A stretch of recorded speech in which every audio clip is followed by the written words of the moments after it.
Buenos días, jóvenes y señoritas del Colegio Matemático Lobachevsky. Les saluda el profesor Antonio Alayo Luis, su profesor de Historia, y el día de hoy vamos a trabajar los reinos bárbaros y el Imperio Carolingio. Los reinos bárbaros se van a formar a partir de las invasiones bárbaras. Todos estos pueblos bárbaros que vivían fuera de Roma y que no hablaban latín, cuando ingresan a Roma a partir del año 476 en adelante, van a formar nuevos pueblos, nuevos reinos dentro del Imperio Romano. Hasta ese entonces, porque en 476 recuerden que se termina el Imperio Romano de Occidente. Entonces, todos estos pueblos bárbaros que logran ingresar a territorio romano van a formar sus reinos bárbaros. Dentro de los principales reinos bárbaros tenemos al reino ostrogodo, que como pueden observar en el mapa se van a ubicar en Italia, en lo que hoy día es Italia, ¿no? en la península itálica. Antes que se instalaran los ostrogodos en este lugar, recuerden que vivían aquí los érulos, porque es el rey érulo Odoacro quien va a derrotar al último emperador romano llamado Rómulo Augusto. Este último emperador romano que es derrotado va a dejar pues aquí en estas tierras a los érulos, y los érulos van a vivir en esas tierras. Llegan los ostrogodos y derrotan a los érulos y se instalan en Italia, teniendo como capital a la ciudad de Ravenna. Ravenna entonces va a ser la capital del reino ostrogodo, y su primer rey va a ser Teodorico. Teodorico es considerado el más ilustre jefe bárbaro de todos los bárbaros, de todos los pueblos que hayan existido. Teodorico va a proteger las artes, las letras, la agricultura. Con él se va a dar la persecución a aquellas personas que no creen en la religión de los ostrogodos. ¿Cuál es la religión de los ostrogodos? Es el arrianismo. Fueron conquistados por Justiniano en el año 553, y uno de los ministros de Teodorico, llamado Boecio, escribió un libro que se llamaba Consolación de la Filosofía. Como ustedes pueden observar, en la imagen se ve a Teodorico. ¿Cómo se llamaba? ¿Cómo se le consideraba? Como el más ilustre jefe bárbaro. Continuando con los reinos bárbaros, tenemos al reino visigodo. El reino visigodo se va a ubicar en España. La capital del reino visigodo va a ser Toledo. Aquí podemos observar el mapa del reino visigodo, que está ubicado en España. Y los principales reyes que van a destacar en este reino es Eurico, quien va a ser el fundador del reino visigodo, el fundador de la monarquía visigoda es Eurico. Después de Eurico está Leovigildo, quien va a expandir el reino y busca imponer el arrianismo. También es arriano como lo era Teodorico en Italia. Después de Leovigildo aparece Ricardo que va a ser quien deja de perseguir a los cristianos y renuncia al arrianismo. O sea, con Ricardo se empieza la era cristiana en España, en el reino visigodo. Después de Ricardo está Recaredo, quien va a ser quien oficializó el cristianismo en el reino visigodo. Además, aceptó el Concilio de Toledo, en el cual pues se establece como religión principal del Estado al cristianismo, al catolicismo. Después de Recaredo está Recesvindo. ¿Por qué es importante Recesvindo? Porque Recesvindo va a promulgar el fuero juzgo. ¿Y qué es el fuero juzgo? Es un conjunto de leyes romanas y visigodas. Es lo más importante que dejaron los visigodos al mundo. Nos legaron el Liber Judiciarum o fuero juzgo, que es un conjunto de leyes romanas y visigodas. Fue dada por el rey Recesvindo. Y por último tenemos al rey Rodrigo. Don Rodrigo fue aquel rey al cual los árabes van a conquistar en el año 711 en la batalla de Guadalete. El sultán Tarik va a derrotar al rey Don Rodrigo en el año 711. Desde ese momento hasta 1492 los árabes van a dominar España. Entonces, ¿quién fue el último rey visigodo? Don Rodrigo, que fue derrotado en la batalla de Guadalete por el sultán Tarik, por los árabes. También tenemos al reino anglosajón. Este reino se va a ubicar en lo que hoy día es Gran Bretaña, Inglaterra. El reino anglosajón, como ustedes pueden observar en el mapa, es todo lo que está pintado de rojo. Lo que está de azul viene a ser los pictos, donde se desarrollaron los irlandeses. Y lo que está de verde vienen a ser los escotas, que hoy en día es Escocia. Entonces, estos reinos anglosajones van a llegar pues en el año 430 a invadir estos territorios, a invadir las islas británicas, y que van a terminar ocupando y van a terminar despojando a los que eran naturales de estas tierras. Entre ellos, uno de los reyes más importantes que ha tenido estas tierras británicas ha sido el rey Arturo. El rey Arturo fue sometido y por lo tanto intenta la independencia, o intenta al final hacer que todos los reinos vivan bajo un mismo orden, y va a formar incluso la orden de los caballeros de la mesa redonda.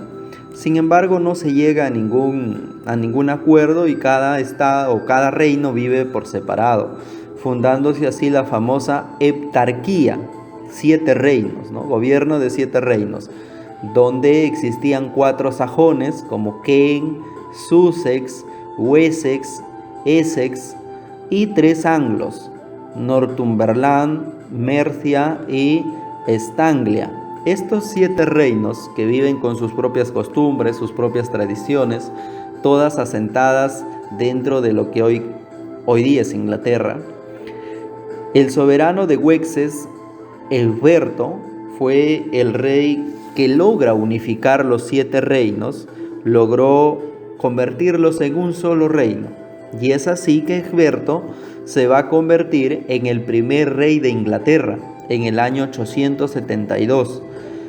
Luego el reino anglosajón va a ser conquistado por Guillermo el Conquistador, quienes se van a adueñar de las islas británicas y derrotan a Harold, rey Wessex, en el año 1066. Recordemos también que Alfredo el Grande creó la Asamblea de Sabios y fundó la Escuela de Oxford, que es una de las escuelas más antiguas que tiene, digamos, en la humanidad. Otro de los grandes pueblos o reinos bárbaros que se van a fundar en esta época es el reino franco. El reino franco se va a establecer en las Galias, lo que es Francia, y este reino franco, digamos que va a ser conducido el pueblo franco a estas tierras por Clodión el Melenudo. Pero Clodión el Melenudo deja de gobernar, deja el cargo, muere Clodión el Melenudo, y va a asumir el poder Meroveo. Y Meroveo va a ser quien va a fundar la dinastía merovingia. El primer rey franco es Meroveo, quien funda la dinastía merovingia. Luego de él todos son de la dinastía merovingia. Luego de Meroveo va a asumir el poder Clodoveo, y Clodoveo va a ser aquel rey que oficializa el cristianismo en todo el reino franco. También se va a dar la batalla con los alemanes, la batalla de Tolbiac en el año 496, donde van a ser derrotados los alemanes, y también se va a derrotar a los romanos en la batalla de Soissons en el año 486. Después de Clodoveo va a asumir el poder el rey Dagoberto, y Dagoberto, digamos que cuando termina de gobernar, después de él, todos van a ser llamados reyes holgazanes. ¿Por qué se les llama reyes holgazanes? Porque se dedican a las fiestas, a las bebidas, a disfrutar de la vida, y se olvidan de su pueblo, se olvidan de gobernar y todo lo demás. Y entregan el poder del gobierno a sus mayordomos. Los mayordomos son los que gobiernan. Y es así que vamos a encontrar a uno de los mayordomos más importantes del Imperio Franco o del Reino Franco, que va a ser Carlos Martel. Recuerden que los árabes estaban conquistando parte de Europa y habían conquistado al reino visigodo, a los españoles ya lo habían conquistado, y deciden avanzar a conquistar a los francos, deciden entrar a Francia. Pero es en la batalla de Poitiers, que Carlos Martel va a derrotar a los árabes. Derrota a los árabes y no permite que sea invadido el reino franco. Por lo tanto, el hijo de Carlos Martel, llamado Pipino el Breve, va a derrocar al último rey holgazán. ¿Quién es el último rey holgazán? Es Childerico III. Childerico III entonces es derrotado por el último rey holgazán, Childerico III es derrotado por Pipino el Breve, ¿no? Childerico III es el último rey holgazán. Y Pipino el Breve va a fundar la dinastía carolingia, porque hasta ahí era dinastía merovingia, pero con Pipino el Breve empieza la dinastía carolingia. Lo va a fundar en honor a ¿quién? En honor a su padre, a Carlos Martel, por eso carolingia. Luego va a vencer a los lombardos en Italia y va a obsequiar Ravenna, la capital del reino ostrogodo, recuerdan, va a obsequiar Ravenna al Papa Esteban II, naciendo así los estados de la Iglesia. A la muerte de Pipino el Breve van a asumir sus hijos el gobierno del reino franco. Tiene dos hijos Pipino el Breve, uno se llama Carlos y el otro se llama Carlomán. Carlos, sin embargo, termina muriendo y solamente queda Carlos, de lo cual vamos a encontrar que Carlos más tarde va a ser llamado Carlomagno, Carlos el Grande, y él va a ser el que va a fundar el Imperio Carolingio.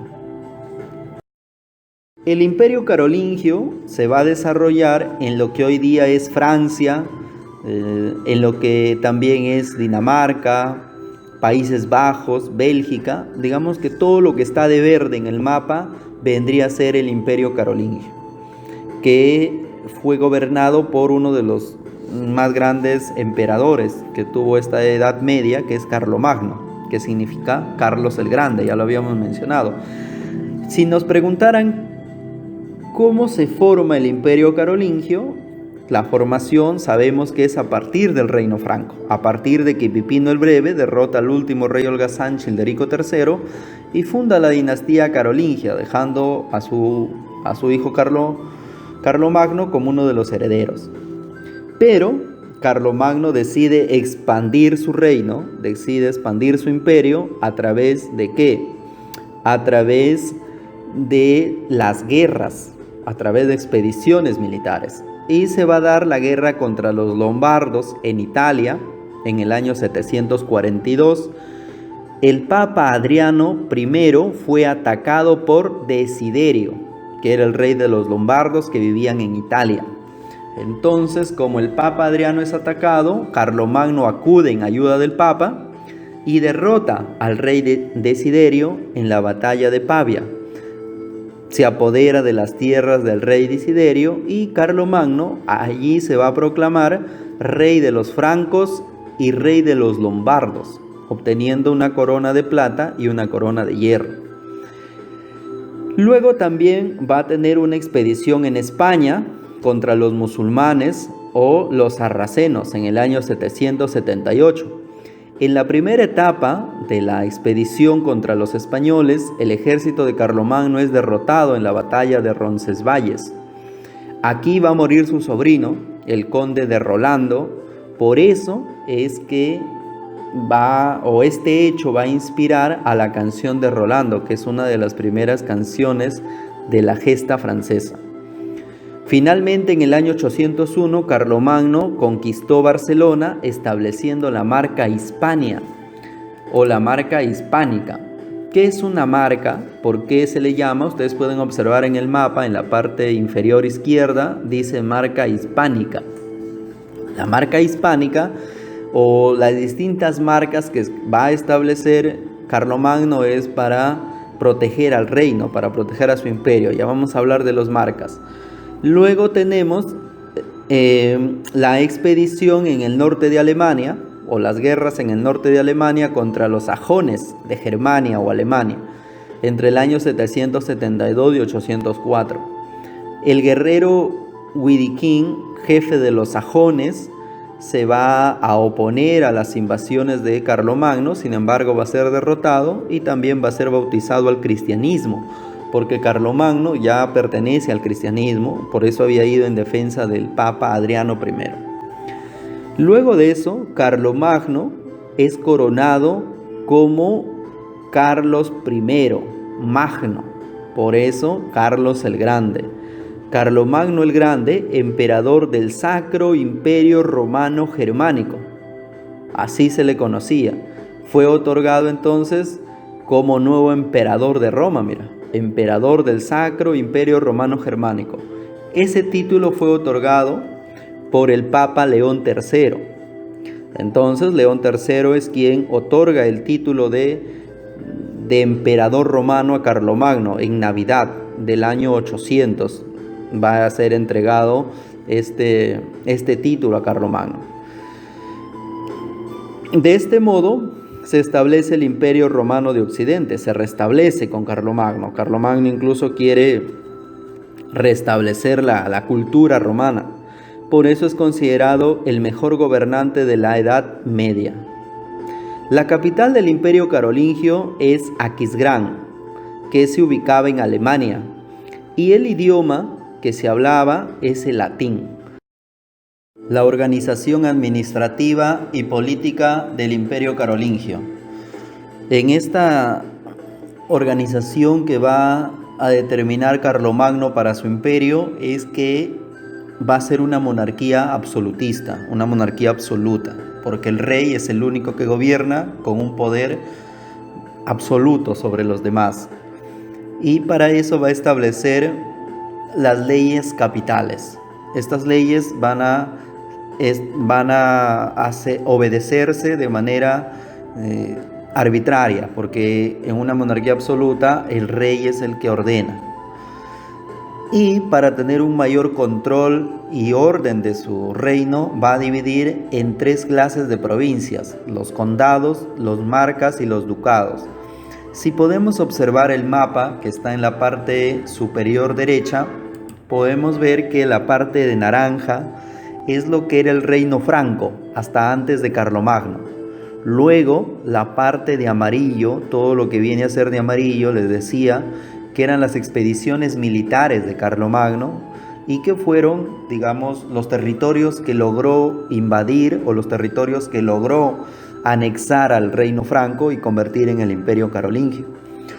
Y luego están la parte que está pintada de verde, que son pequeñas partes alrededor del Imperio Carolingio. Esas vienen a ser los famosos marcas, que eran territorios fronterizos que servían para proteger que no ingresen otros pueblos al Imperio Carolingio. Entonces, en todo el imperio nosotros vamos a encontrar alrededor los marcas, luego están los condados y por último están los ducados.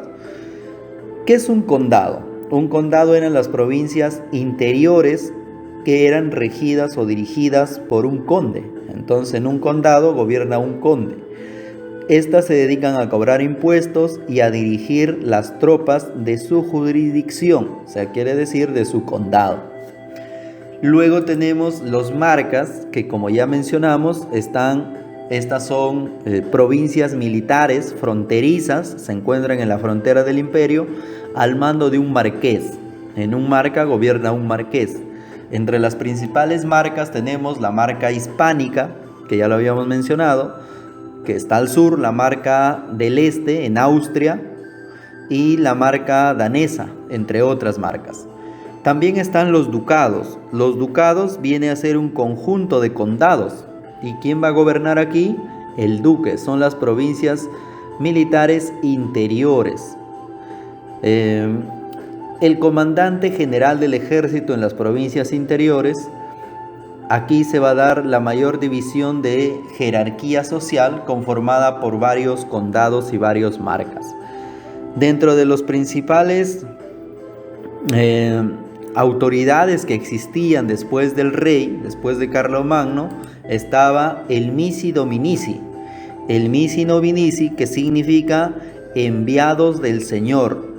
Estos eran, digamos, inspectores del imperio que iban por todo el imperio viendo de que se cumplieran las leyes y también para vigilar a las autoridades.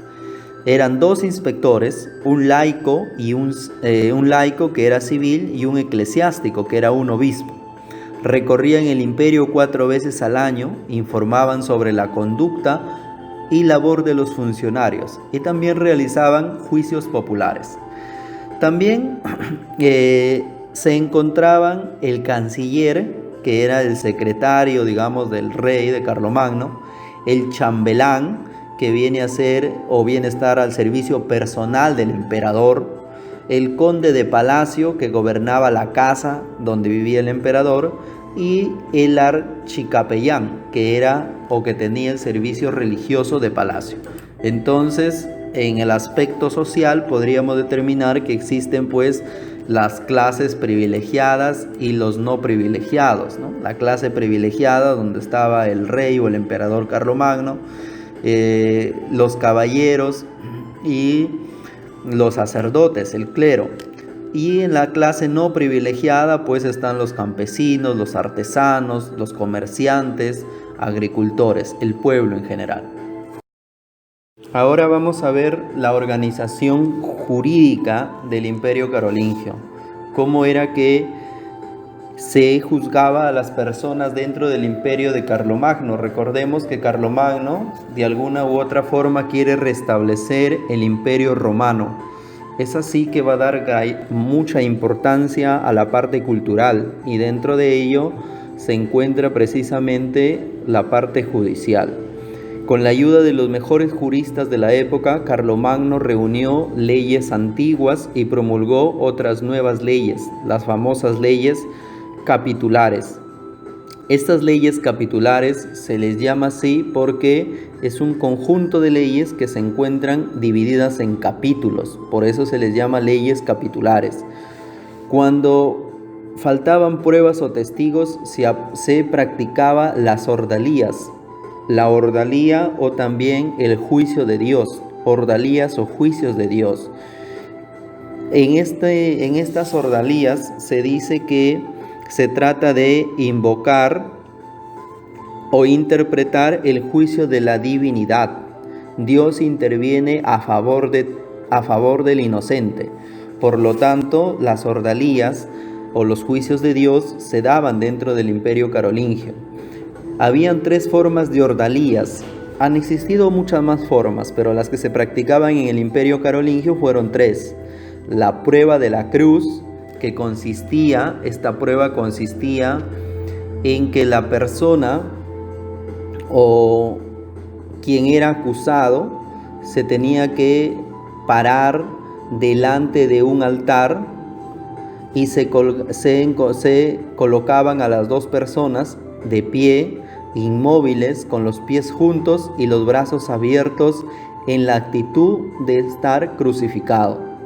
Se leía delante de ellos la misa, los salmos o el evangelio de la pasión. El que se movía perdía el juicio, perdía, digamos, la controversia entre ellos dos. Esta práctica fue abolida por uno de los herederos de Carlomagno, por su hijo Ludovico Pío. Es abolida todavía más adelante. También tenemos la ordalía del agua. Esta ordalía del agua, las personas eran sometidas a 2 tipos, del agua fría y del agua caliente. Por lo general, las personas que se creía que tenían o que hacían brujería, que no creían en Dios. ¿Cómo era el agua caliente? Durante esta ordalía de agua caliente se pensaba que pues el acusado, para demostrar su inocencia, tenía que introducir la mano en un caldero de agua hirviendo, que podría también ser aceite o hierro, y si salía su mano y se curaba, digamos, o no le pasaba nada en el agua, no tenía ninguna quemadura, pues entonces era inocente. De lo contrario, era condenado porque era culpable. Y el agua fría también en el río se les introducía a la persona completa, y si no se ahogaba, era inocente. Y la prueba del fuego, que era una de las más, digamos, de las más complicadas que tenías que pasar en esta ordalía, que es el juicio de Dios. Tenías que caminar 7 u 8 metros aproximadamente sobre el fuego, sobre las brasas o sobre hierro, completamente al rojo vivo, se podría decir, o también tomar entre tus manos el hierro y caminar con él 7 u 8 metros. Aquellas personas que se curaban de las quemaduras o no sufrían quemaduras, pues eran declaradas inocentes, y aquellas que no eran declaradas culpables y por lo tanto deberían pagar por el delito. Esas eran un poco el orden judicial o la organización judicial del Imperio Carolingio. Y como les decía, Carlomagno se preocupó mucho por el aspecto cultural de su reino, y es así que va a instaurar las escuelas en su reino. Va a decir que su reino debe tener escuelas para poder educar, de alguna otra forma para poder restablecer lo que se daba antes en el Imperio Romano. Y va a fundar 3 tipos de escuelas: la escuela palatina, que es para la nobleza; la escuela conventual, que es para los sacerdotes; y la escuela parroquial, que es para el pueblo. Dentro de la escuela palatina es un centro de estudios científicos y literarios. Aquí, en el Palacio de Aquisgrán, que ustedes observan en la parte derecha inferior, ese es el Palacio de Aquisgrán, donde vivía Carlomagno, bajo la dirección de sacerdotes, de filósofos. Uno de los más importantes y el maestro de Carlomagno fue Alcuino, que fue maestro de Carlomagno. Destacaron otros como Eginardo, historiador franco y primer biógrafo de Carlomagno, el primero en hacer una biografía de Carlomagno. También tenemos el historiador lombardo Paulo Diácono, el poeta español Teodolfo y Winfrido, todos ellos representantes del llamado Renacimiento carolingio. Y en la escuela conventual, donde es para los sacerdotes, se va a enseñar en los monasterios y en las catedrales.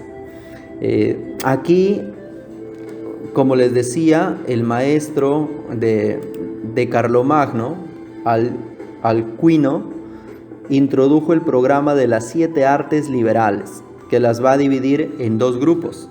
Tenemos el trivium y el quadrivium.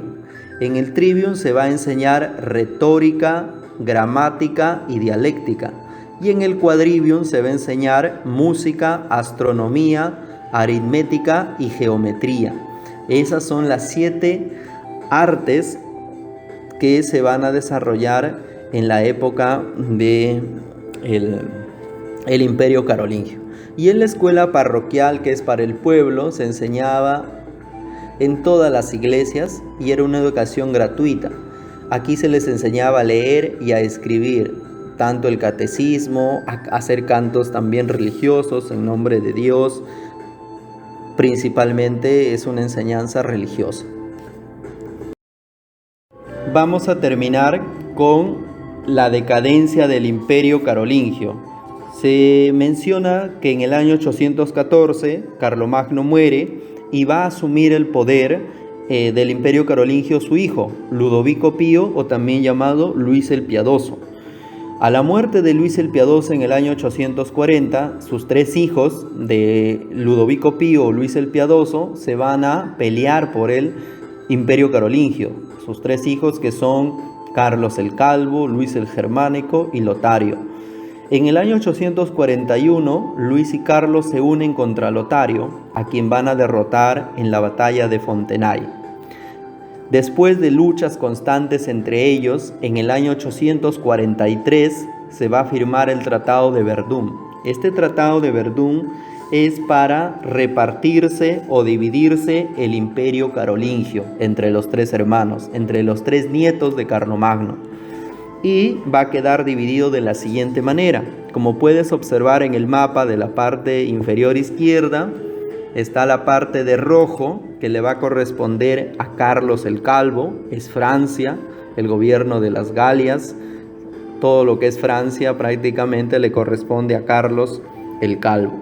En la parte central está Italia, que le va a corresponder a Lotario. Esta va a recibir el nombre de Lotaringia. Y la parte que está de amarillo hacia la mano derecha es la parte que le va a corresponder a Luis el Germánico. Luis el Germánico, porque se va a encontrar en la zona de Germania, Austria, Alemania, ¿verdad? Entonces lo que le corresponde a Alemania es para Luis el Germánico. No te olvides. Carlos el Calvo, Francia. Lotario, Italia, que también se llamaba Lotaringia. Y a Luis el Germánico le toca Alemania, o la región de Germania.